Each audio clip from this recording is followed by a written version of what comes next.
consideramos simples, como a extração de um dente, já levou muitas pessoas em séculos passados à morte.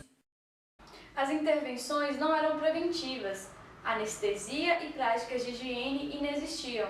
Os dentistas só eram procurados naqueles momentos de extrema dor, de emergência, e as soluções também não eram muitas. A mais eficaz passava pela eliminação da causa do problema, em outras palavras, pela extração do dente doente. Na época da descoberta do Brasil por Pedro Álvares Cabral, em 22 de abril de 1500, nas próprias caravelas que aqui chegavam, existiam pessoas que cuidavam da saúde bucal de seus semelhantes. Da minha época de 88 para trás, a odontologia era muito, digamos assim, uma profissão muito metálica, onde o uso dos metais eram muito utilizados. E também uma odontologia voltada muito para a habilidade manual, para técnica nesse sentido. O exercício da odontologia por muito tempo ficou nas mãos dos escravos, negros e mulatos, sem estudos e sem qualquer tipo de técnica. Eram eles responsáveis por 90% ou quase 100% das intervenções direcionadas às práticas que hoje conhecemos como a odontologia. Cravos encontrados na cidade de Lagoa Santa indicam que os índios tinham dentes bem implantados e com pouquíssimas cáries, mas acentuada a abrasão, causada pela mastigação de alimentos duros. A tribo Picuro, do norte do Mato Grosso, preenchia cavidades dentárias com resina de jatobá aquecida, que funcionavam como obturação depois de endurecer. A criação das capitanias hereditárias entre 1534 e 1536 culminou na formação dos primeiros núcleos de povoação no Brasil, com a chegada de expedições colonizadoras, nas quais vieram mestres de ofício de diversas profissões. Esses eram artesãos, entre eles mestres cirurgiões, sangradores e barbeiros, que curavam de cirurgias, sangravam e tiravam dentes. O barbeiro, além de cortar, pentear e barbear, fazia curativos em vários tipos de machucados e cirurgias pouco importantes. Por eles terem adquirido uma grande habilidade manual, começaram a atuar na boca, fazendo também extrações dentárias, porque muitos cirurgiões, por receio ou desconhecimento, não faziam. Havia também o sangrador, o qual extraía dentes e realizava sangrias, ou seja, retiravam sangue através de sanguessugas e ventosas. Os barbeiros e sangradores deviam ser impassíveis, fortes e rápidos. Eram geralmente ignorantes e tinham um baixo conceito. Eles aprendiam essas atividades com pessoas mais experientes. O número de extrações era alto. Tinha como único consolo a colocação de dentes artificiais ou mesmo de dentaduras inteiras. O curso, no entanto, disponível geralmente aos que se encontravam nos núcleos urbanos e ainda assim mais comumente restrito às elites. Os tipos de cirurgiões que percorriam as capitanias, as vilas, muitas vezes ofereciam seus trabalhos nas portas das igrejas. Eles montavam ali uma banquinha e ofereciam seus serviços para extrair o dente, como também para a colocação de prótese. As próteses eram bem simples, esculpiam-se dentes em osso, marfim ou nos dentes de cavalo marinho, que era como se chamava o hipopótamo. Também se usava como matéria-prima dentes de outros animais. No século XIX, generalizou-se a prótese de porcelana, chamada de dente artificial incorruptível, bem como o uso de dente humano, retirado de cadáveres. Dentaduras completas eram esculpidas, utilizando os mesmos materiais, ou ainda madeira, tendo-as na boca por intermédio de molas. Há casos relatados no século XIX que, ao arrancar um dente, a pessoa sentia-se aliviada e em seguida morria. Médicos cirurgiões evitavam essa tarefa exercida por barbeiros e sangradores, alegando os riscos de hemorragia e as inevitáveis infecções. Já no século XVII surgiu a primeira legislação referente à odontologia, a Carta Régia de Portugal, criada em 9 de novembro de 1629, regularizando a prática da arte dentária e instituindo uma multa de R$2.000 àquelas pessoas que tirassem dentes sem a licença e pela primeira vez citando a classe profissional dos barbeiros. Pelo regimento do ofício de cirurgião-mor, ficou responsável por expedir licença e fiscalizar os praticantes da arte dentária, incluindo os sangradores e os barbeiros. Para obter a licença, era necessário passar por uma banca examinadora, onde tinha uma cirurgião-mor, vindo de Portugal, e 2 barbeiros da colônia Brasil. Os barbeiros e sangradores agiam sem licença, apesar da licença especial dada pelo cirurgião Mó Mestre Gil a outros tipos de ofício na cirurgia. O tratamento e as intervenções nos dentes ocorrem desde a antiguidade. Acredita-se que a primeira referência ao assunto tenha sido com Escuáquio, personagem citado como hábil cirurgião. Apesar disso, foi só mesmo na França, no século XVIII, que ocorreu o primeiro tratado específico para a questão odontológica. Em 1728, Pierre Fauchard lançou o cirurgião dentista. Fauchard realizou seus estudos no Serviço de Saúde da Marinha, observando marinheiros atacados por escorbuto. Devido à importância do trabalho, foi denominado o pai da odontologia. Cada vez mais, ao longo do século XIX, a prática do dia a dia dos dentistas começa a incorporar novas profilaxias e não apenas a extração de dentes. A prática cotidiana desses dentistas, desses práticos e desses cirurgiões que levavam eles a recomendar novos medicamentos em detrimento de outros. A partir dessa época, um pouco antes, enfim, a odontologia se tornou realmente uma grande ciência, onde o estudo biológico, o estudo de novos materiais, a incorporação de novas tecnologias trouxe um movimento, um aumento de atuação do dentista muito grande e a possibilidade de ofertar para os nossos pacientes uma solução para os seus problemas de forma extremamente qualificada.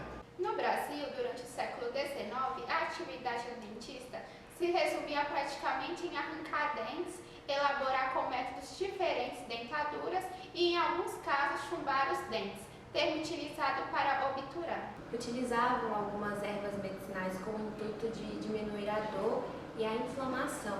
Vale a pena ressaltar que naquela época era muito comum o escorbuto. Então, os cirurgiões recomendavam gargarejos e emplastos para diminuir a inflamação.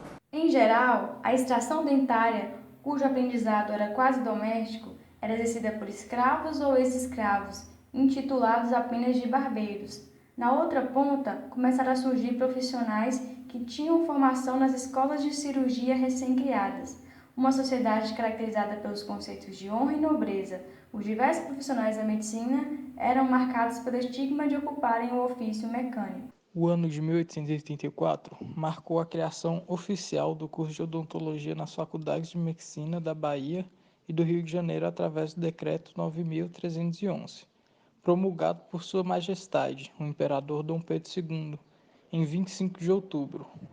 Pela sua importância, o dia 25 de outubro ficou sendo o Dia do Cirurgião Dentista Brasileiro.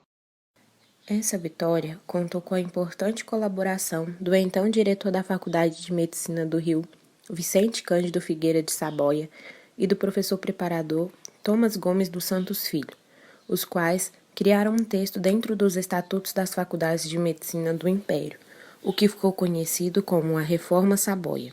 A partir daí, foi dado grande impulso ao desenvolvimento da odontologia moderna. O dentista mais famoso que tivemos no período colonial foi o Tiradentes, que era um dentista prático. Joaquim José da Silva Xavier, mais conhecido pelo seu envolvimento na Inconfidência Mineira, exerceu sua arte em fins do século XVIII, a capitania de Minas Gerais e na cidade do Rio de Janeiro. Tiradentes era muito conhecido pela habilidade de pôr e tirar dentes. Em Minas Gerais, a primeira cadeira criada para o ensino de cirurgia foi estabelecida no antigo Hospital Vila Rica no ano de 1801 pelo então príncipe regente Dom João VI.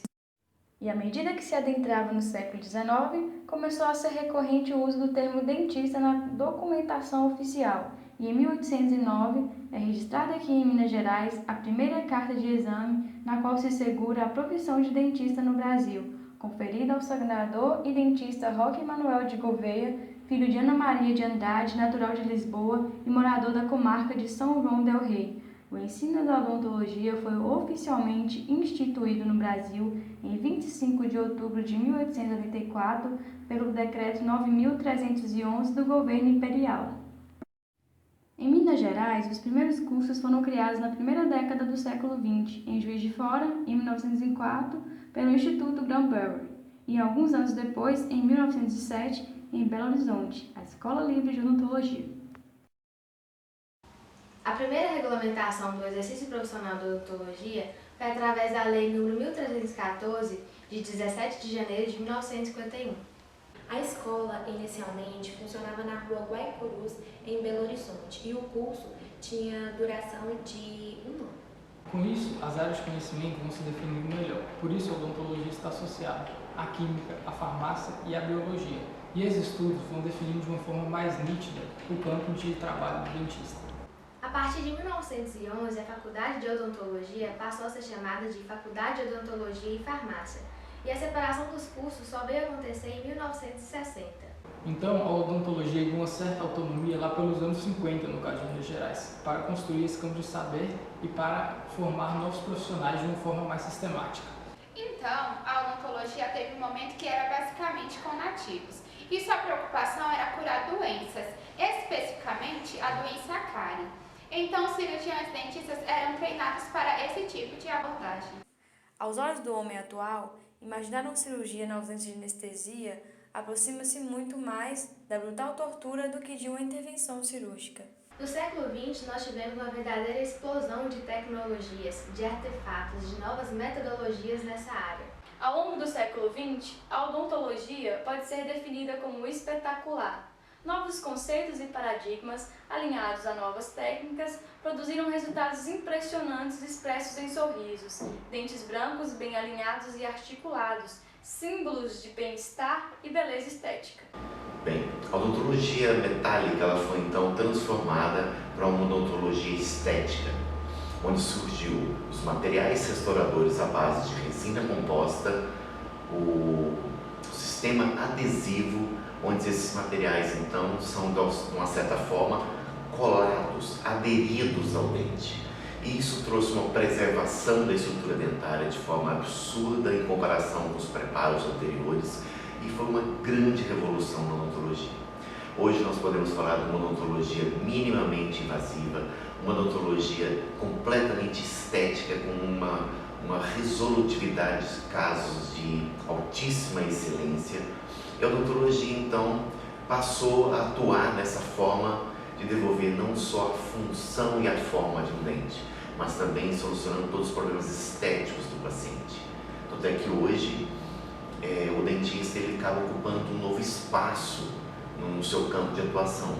Nós vemos aí praticamente uma grande onda, uma grande moda, mas baseada em muita ciência, a introdução da bichectomia, dos botox, ou seja, o dentista passa a atuar agora fora da cavidade bucal, mas ainda dentro do seu campo de atuação.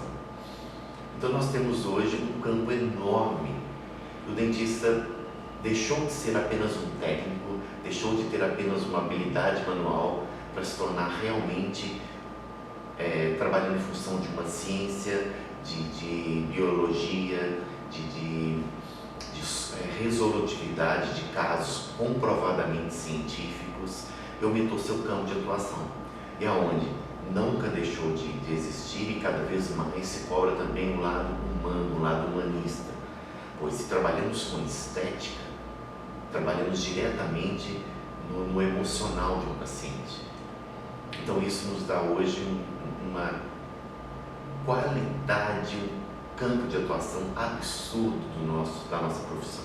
Nossa profissão cresceu muito, se torna hoje de extrema resolutividade de casos. Nós temos, por exemplo, então, o uso das porcelanas, houve uma grande evolução. O próprio material resina composta, com opções de cores, de resistência, de soluções dos diversos problemas de formas muito grande. O clareamento dental, que é algo que surgiu nessas últimas décadas, também se tornando uma grande atuação no sorriso, na beleza do paciente. Enfim, a odontologia hoje é um campo maravilhoso de atuação, que houve uma mudança muito grande nas últimas décadas. Ela deixou de ser uma odontologia metálica, puramente reabilitadora e, em muitos casos, mutiladora, para se tornar uma odontologia hoje preventiva, minimamente invasiva, resolutiva e que nos dá uma alegria de trabalhar muito grande.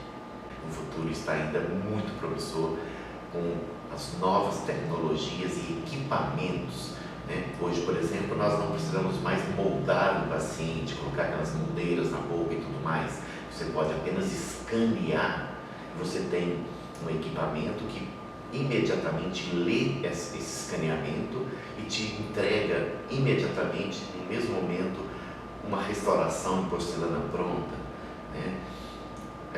Enfim, é um campo maravilhoso, a odontologia evoluiu muito nos últimos anos, né? Sejam bem-vindos a esse novo campo maravilhoso dessa odontologia que